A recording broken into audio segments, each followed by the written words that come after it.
striking, 412,000 Britons on the streets, 18,420 homes cleared, £3.1 billion in contracts, 612 arrests, one Prime Minister trapped behind riot shields. At 9:42 p.m, flares lit Westminster red as veterans marched with medals on their chests and eviction letters in their hands. London shook, not from bombs, but betrayal. This isn't protest, it's correction. If you think Britain can survive another night like this, hit subscribe, because what comes next will decide who truly owns this country. 2 years ago, Starmer vowed that no Briton would face another cold winter. Tonight, 7.2 million homes have no heating. Average energy bills have surged 94% from £1,200 to £2,330. More than £28 billion in green subsidies flowed to just 9 foreign firms, 4 based in offshore tax havens. Executives pocketed £11.4 million in bonuses, while 15,000 small businesses went under. In Manchester, hospital wards run at 14 degrees Celsius. In Birmingham, 1 in 3 children sleeps in coats. Pensioners in Leeds charge phones in libraries to save power at home. The government calls it a necessary transition. But necessary for who? For the companies exporting British power overseas, or for the politicians tied to them? Leaked filings reveal that 3 of those 9 firms donated £4.2 million to Labour's 2024 campaign. 2 of their CEOs attended private receptions at Downing Street weeks before the contracts were approved. The same corporations now fund the Prime Minister's green narrative, while families freeze in silence. When Starmer speaks of sacrifice, he means yours. The lights in his office still burn past midnight, powered, ironically, by the companies he refuses to question. The transition wasn't clean, it wasn't fair, it was purchased. Before we continue, if you want updates the mainstream won't touch, stay with us. We're tracking this moment by moment, and what happens next could redefine Britain itself. By sunrise, Downing Street locked down. No press briefings, no admissions, just control. Ministers repeated one phrase. Temporary strain, yet leaked files marked confidential. Energy December showed 2.1 million households officially classed as critical supply risk. Hospitals warned they could lose power within 72 hours if reserves drop another 3%. Inside Parliament, Starmer refused all questions for 11 consecutive. Well, this burning car has become quite an attraction here tonight in Hackney. Servants ordered to seal reports, journalists blocked from Energy HQ. An internal audit revealed £312 million spent on communications management, code for silence. Outside, 40 police vans lined Westminster. Officers told to minimise footage. Still, cameras caught the truth, riot shields steaming in the cold, while behind iron gates, generators hummed at full power. The pound slid 9% in 2 days, energy stocks spiked 27%, and faith in government plunged below 20%, the lowest in British history. No speeches, no answers, only noise management. Britain's crisis isn't power, it's trust. And when a nation spends more to hide the truth than to heat its people, the lights don't just fail, leadership does. 9:42 p.m, London ignited. A power substation near Vauxhall Bridge exploded, cutting electricity across Westminster for 16 minutes. Flames climbed the skyline, sirens bled into chants.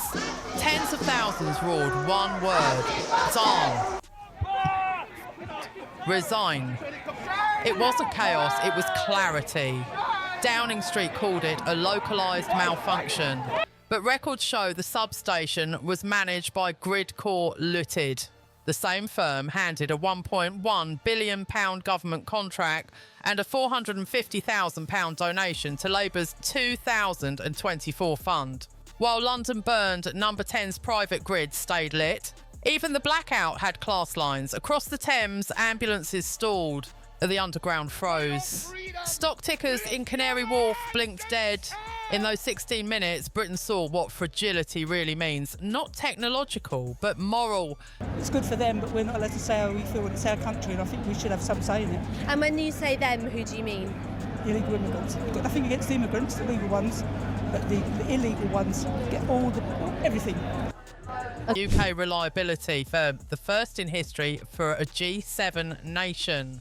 And yet the crowd didn't move. No speeches, no slogans, just thousands standing in the half-light, watching the seat of power glow while their homes went dark. For a government built on control, silence had been its weapon. Tonight, it became its weakness. Numbers don't riot, but they expose fuel poverty now grips 17% of Britain, over 6 million homes. Hospital admissions for cold exposure up 38%. Energy corporations posted £5.2 billion in profit and paid an average tax rate of just 23%. Shell declared £1.7 billion in dividends. BP, £1.3 billion.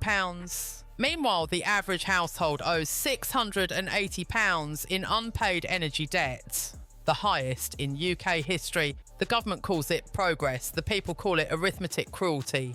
Britain's wind farms exported 11% of total power to Europe last month, even as domestic shortages forced hospitals and schools onto rolling blackouts. The disconnect is industrialized, the suffering quantified. A leaked Treasury report admits what ministers won't. Each 10% rise in energy costs equals 4,000 additional winter deaths. That sentence alone should have stopped policy. Instead, it became part of the plan. They call it sustainability. We call it survival. They speak of carbon, but ignore the carbon in human breath turning white in the cold. You can't balance the planet on the backs of the poor. And tonight, Britain isn't asking for reform. It's demanding reckoning. It began without sirens, just silence. 5 Labour MPs broke ranks, calling for a full pause on net zero taxes. Their statement lasted 27 seconds, but wiped £18 billion off London's energy index within hours. Energy Minister David Walsh resigned at 10:43 p.m, leaving a 6-word note: "We lost touch with real Britain." By midnight, 680 police officers ringed Parliament Square. No shields raised, no arrests made. Cameras caught uniformed men quietly mouthing the crowd's chant. Heat before votes. The line between order and outrage blurred. Inside Downing Street, damage control turned to containment. A memo stamped confidential. Cabinet stability. 10-11 warned. Public confidence below 22%. Treasury liquidity window at 9 days. Another internal brief projected a 12% contraction in consumer spending if protests persisted through the weekend. The pound closed at $1.04, its weakest in 31 years. International lenders froze £7.6 billion in green bond negotiations. The Prime Minister's approval fell to 18%, the lowest for any UK leader since polling began. And outside, the shouting stopped, not from fear, from exhaustion, the kind that becomes resolve. When those sworn to protect start to understand the protected, a system has already begun to fall. Power rarely ends in flames, it ends in numbers. And tonight, every one of them is falling. Britain has crossed the line, the lights are on again, but something deeper has gone dark. Faith, across the island, heat returns to the homes, but not to the hearts. 3 in 5 Britons say they no longer believe in their government. The economy can recover, trust won't. In Manchester, church bells ring not for worship, but warning. In Birmingham, families burn furniture to stay warm. In London, crowds no longer chant, resign. They whisper, replace. It's not rebellion anymore, it's awakening. Energy giants report £6.1 billion in profit. 12 million citizens missed a bill.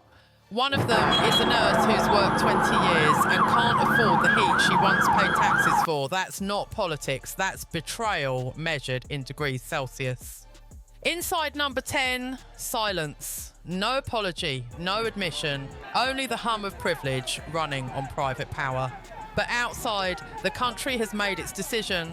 If leadership cannot feel the cold, it no longer deserves the light. Power isn't lost when the lights go out, it's lost when people stop believing who turned them back on. So what happens next? Does Starmer step outside and face the cold he created? Or does he hide behind the warmth of his office, hoping winter forgets?